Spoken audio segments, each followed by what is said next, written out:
বুয়েটে শহীদ আবরার ফাহাদ হত্যার মাধ্যমে, গতকাল তোফাজ্জল হত্যার মাধ্যমে আমরা দেখেছি যে ক্যাম্পাসে শিক্ষার্থীদের অনৈতিক তারা ক্ষমতা প্রদর্শন করে তারা যা খুশি তা করতেছে। নিন্দা জানিয়ে বা আমরা চিন্তিত হয়ে বা ফেসবুকে প্রতিবাদ করে আমরা কী বা করতে পারলাম? ক্যাম্পাস নিয়ন্ত্রণের দায়িত্ব শিক্ষার্থীদের হাতে কোনোভাবে দেওয়া যাবে না। আসসালামু আলাইকুম ওয়া রাহমাতুল্লাহ। ঢাকা বিশ্ববিদ্যালয়ে ঘটে গেল নৃশংস হত্যাকাণ্ড। এই হত্যাকাণ্ড আমরা তীব্র নিন্দা জানাই, কিন্তু নিন্দা জানিয়ে বা আমরা চিন্তিত হয়ে বা ফেসবুকে প্রতিবাদ করে আমরা কী বা করতে পারলাম? এর আগে বুয়েটে শহীদ আবরারকে হত্যা করা হয় এবং তাকে শহীদ করা হয়। সুতরাং আমি বেশি কথা বলতে চাই না। প্রতিবাদ করে বা অন্যায় বা বুদ্ধি দিয়ে বা নিন্দা জানিয়ে কোনো লাভ নেই। সরাসরি টু দ্য পয়েন্টে কথা বলতে হবে। টু দ্য পয়েন্ট হচ্ছে যে দেখুন, আমি দুইটি সমস্যা এখানে লক্ষ্য করছি। দুইটি যদি সমস্যার সমাধান করেন তাহলে এরকম হত্যাকাণ্ড বা যে কোনো সমস্যার বিশৃঙ্খলা আর ঘটবে না। হ্যাঁ, প্রথম কথাটি হচ্ছে মূলত ক্যাম্পাস নিয়ন্ত্রণের দায়িত্ব শিক্ষার্থীদের হাতে কোনোভাবে দেওয়া যাবে না। কেননা আমরা দেখেছি যে বিগত দিনে ফ্যাসিবাদ সরকার বা ফ্যাসিবাদের আগে যে সমস্ত সরকার ছিল, যখন তারা ক্ষমতায় থাকতো তাদের ছাত্র বাহিনীরা বা তাদের ক্যাডার বাহিনীরা এই ক্যাম্পাস নিয়ন্ত্রণ করতো, যার ফলে ক্যাম্পাসে বিভিন্ন বিশৃঙ্খলা, হট্টগোল এবং হত্যাকাণ্ড পর্যন্ত ঘটেছে। আমরা দেখেছি বুয়েটে শহীদ আবরার ফাহাদ হত্যার মাধ্যমে, গতকাল তোফাজ্জল হত্যার মাধ্যমে আমরা দেখেছি যে ক্যাম্পাসে শিক্ষার্থীদের অনৈতিক তারা ক্ষমতা প্রদর্শন করে তারা যা খুশি তা করতেছে। সুতরাং ক্যাম্পাসে তাদের নিয়ন্ত্রণে, শিক্ষার্থীদের নিয়ন্ত্রণে না রেখে ক্যাম্পাস আইন শৃঙ্খলা বাহিনী বা ক্যাম্পাস কর্তৃপক্ষ রাখতে হবে। বিশেষ করে হলগুলো, বিশেষ করে এক একটা হলে হাজার হাজার শিক্ষার্থীরা থাকে, তারা যখন ক্লাসে চলে যায় বা তারা যখন হলে না থাকে তখন এই ক্যাম্পাসগুলো অনিরাপদ থাকে। সুতরাং এই ক্যাম্পাসগুলোকে নিরাপদ করার জন্য আমি বলবো যে সার্বক্ষণিকভাবে প্রত্যেকটা ক্যাম্পাসে 5 থেকে 10 জন আনসার নিয়োগ করা হোক।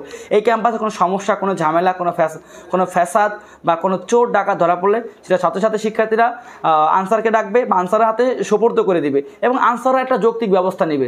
আমি বলতেছি যে আনসারদের কি দেন, কোনো একটা বাহিনী এরকম গঠন করেন।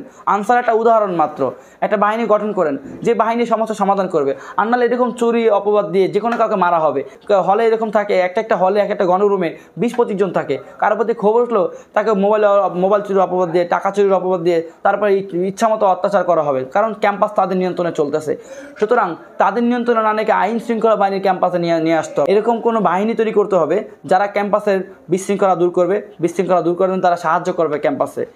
কিন্তু আমরা যখন হলের বা ক্যাম্পাসের নিয়ন্ত্রণাধীন ক্যাম্পাসের আইনানুগ বা আইন শৃঙ্খলা বিষয়টা যখন ছাত্রদের হাতে ছেড়ে দেওয়া হয়েছে বা ছাত্ররা নিজের থেকে নিয়েছে, তখনই কিন্তু এই ধরনের বিভিন্ন বিশৃঙ্খলা ঘটতেছে এবং যা এখন অনবরত ঘটমান। তাই আমি বলবো যে প্রত্যেকটা হলগুলোতে আনসার সিস্টেম বা এরকম আনসারের মতো গ্রাম প্রতিরক্ষা বাহিনী বা যাই হোক, এদেরকে এখানে নিয়োগ করুন প্রত্যেকটা হলে। এটা সবসময়ের জন্য আজীবন এটা নিয়ম থাকবে।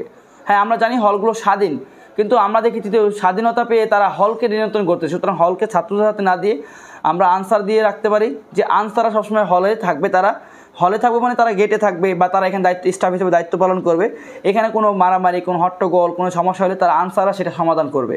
এখানে ছাত্রদের সমাধান করার কোনো প্রয়োজন নাই। 2 নম্বর বিষয় হচ্ছে যে এটা আমাদের জাতীয় সমস্যা হচ্ছে আইন প্রয়োগের দীর্ঘসূত্রতা।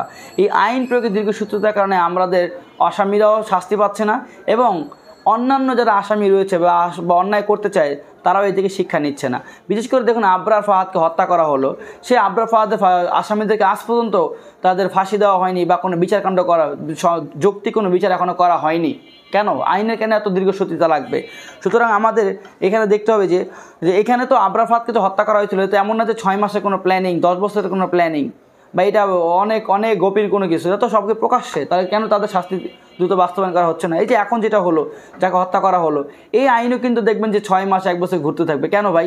আমরা চাই কেউ যদি অপরাধ করে সে অপরাধ 3 থেকে 4 মাসের মধ্যে সেই রায় দিতে হবে এবং 6 মাসের মধ্যে তার ফাঁসি হোক, মৃত্যুদণ্ড হোক, অন্য কোনো রায় হোক, তা বাস্তবায়ন করতে হবে। আইনের যে দীর্ঘসূত্রিতা, আইন প্রয়োগের যে দীর্ঘসূত্রিতা, এর কারণে আজকে সমাজে বিশৃঙ্খলা বেশি ঘটতেছে। এছাড়াও আইনের দীর্ঘসূত্রিতা হওয়ার কারণে মানুষের মধ্যে একটা সময় তার প্রতি অপরাধীর প্রতি সহানুভূতি তৈরি হয়। যেমন যখন অপরাধ ঘটে তখন কিন্তু অপরাধীর প্রতি সবার একটা ঘৃণা, তীব্র ক্ষোভ থাকে, কিন্তু যখন 6 মাস 1 বছর পেরিয়ে যায় তখন মানুষের মধ্যে সে তীব্র ঘৃণা, ক্ষোভ কমে যায়। যেমন কোনো একটা অপরাধী যদি 2 জন ছেলে থাকে, স্ত্রী থাকে, বাবা মা থাকে, তখন কিন্তু 6 মাস 1 বছর চলে গেলে আবার সবাই আফসোস করে যে না, তাকে ছেড়ে দিন, তার স্ত্রী সন্তান আছে, ছেলেটা এতিম হয়ে যাবে, স্ত্রীটা বিধবা হয়ে যাবে, বাবা মাকে সে কীভাবে পরিবার ভরণ পোষণ করতে ইত্যাদি চালাতো, ইত্যাদি অজুহাত দেখে কিন্তু পরবর্তীতে কিন্তু তারা শাস্তি পায় না। ফলে এইভাবে করেই অন্যায়কারীরা তারা বুক ফুলে রাস্তায় হাঁটে এবং যারা অন্যায় করবে তারাও আর চিন্তা করে না যে শাস্তি হবে কি হবে না। তারা চিন্তাই করে না যে তার শাস্তি বলে কিছু আছে।